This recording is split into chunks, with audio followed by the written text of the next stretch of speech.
This is a video in clinical medicine from the New England Journal of Medicine.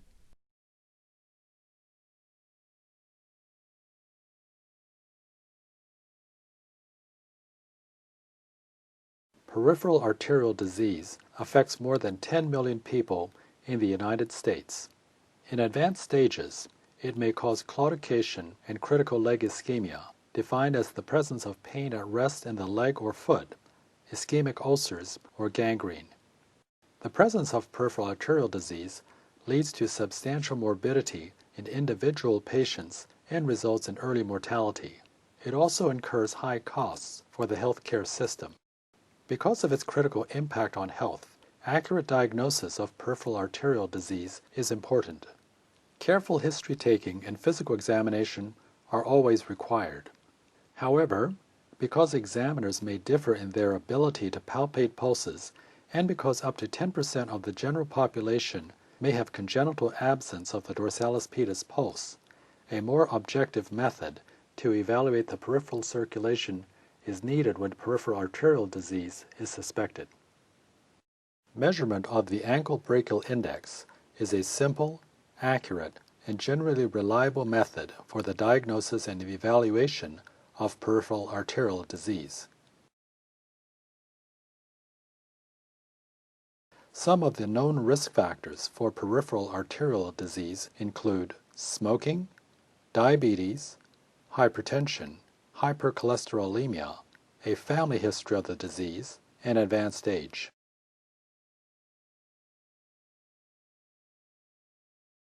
Indications for measuring the ankle brachial index include screening for atherosclerosis, evaluation of leg pain, and evaluation of lower extremity ischemia. Consider lower extremity ischemia when there is a history of claudication, which may occur at the buttock, thigh, or calf levels, pain at rest, particularly in the foot, or foot ulcers or gangrene. In addition, the ankle brachial index is indicated in the evaluation of vascular compromise in patients with lower extremity trauma. It may also be useful to estimate prognosis in patients with diffuse vascular disease and to evaluate the success of an interventional or surgical procedure such as angioplasty, stenting, or lower extremity bypass surgery.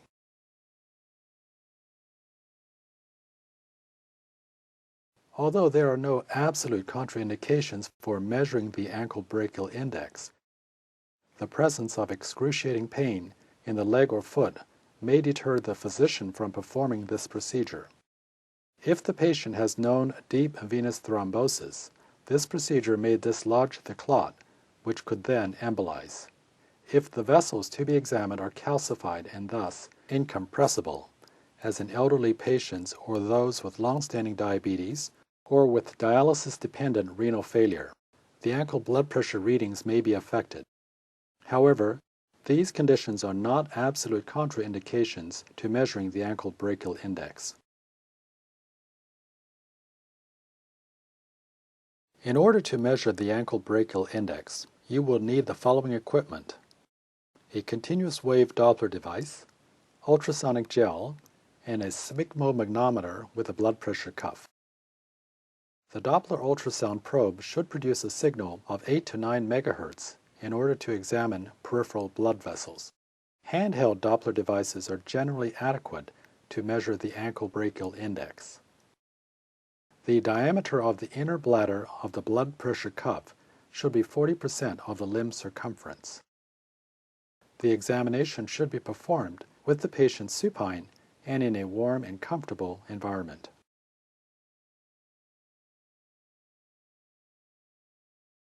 To measure the ankle brachial index, you will first need to measure the arm blood pressure with the Doppler probe. It is important to choose a sphygmomanometer cuff of the appropriate size. This is placed over the upper arm. Palpate the brachial pulse and apply gel with the probe at the site where the pulse is felt. Place the Doppler probe lightly on the gel at a 60-degree angle towards the patient's head. Inflate the cuff rapidly until the brachial artery flow ceases, no further Doppler signal, and continue for about 20 to 30 millimeters of mercury above this value. Following this, deflate the blood pressure cuff slowly at 2 to 4 millimeters of mercury per second in order to note the systolic value. You can then wipe the gel from the patient's skin and repeat the procedure on the other arm. Following measurement of the systolic blood pressure in the upper extremities, measure the systolic blood pressure in the lower extremities. First, place the cuff above the ankle. The dorsalis pedis artery is located initially by palpation or identified by Doppler alone if no pulse is felt. You should obtain an arterial Doppler signal, which can be monophasic, biphasic,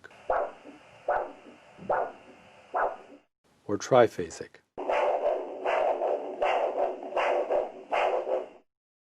Apply the Doppler probe to this area and inflate the blood pressure cuff to 20 to 30 millimeters of mercury above the level of flow cessation. Then slowly deflate the cuff until you hear the sound of the systolic pressure and record it.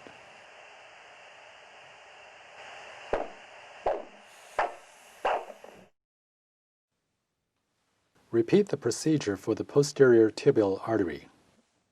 Once you have completed the measurement, remove the cuff and place it over the contralateral leg. Repeat the procedure for the contralateral dorsalis pedis and posterior tibial arteries.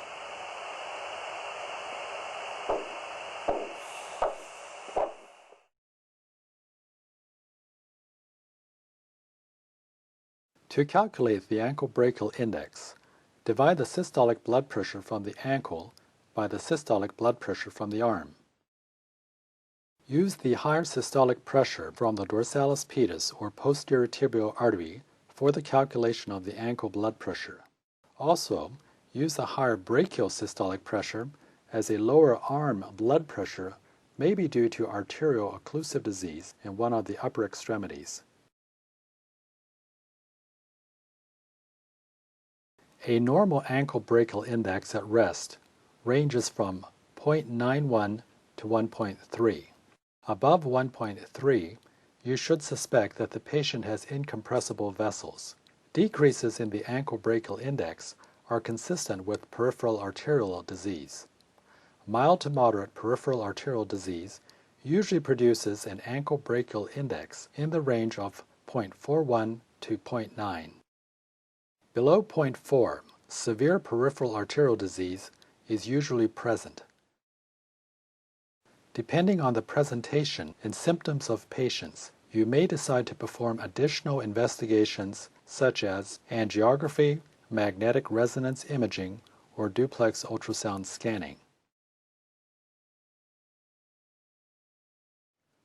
There are limitations to the measurement of the ankle brachial index. These include the presence of a subclavian artery stenosis. If bilateral, this will falsely elevate the ankle brachial index. Calcified and incompressible vessels in the lower extremities will also falsely elevate the ankle brachial index. These conditions are often found in the elderly, in patients with long-standing diabetes, and in patients with renal failure who are on dialysis. Measurement of the ankle brachial index represents a non-invasive and objective way to diagnose peripheral arterial disease. This test has been reported to have more than 90% sensitivity and more than 95% specificity for the diagnosis of peripheral arterial disease. This test may be performed in the physician's office and is a helpful adjunct for diagnosing peripheral arterial disease.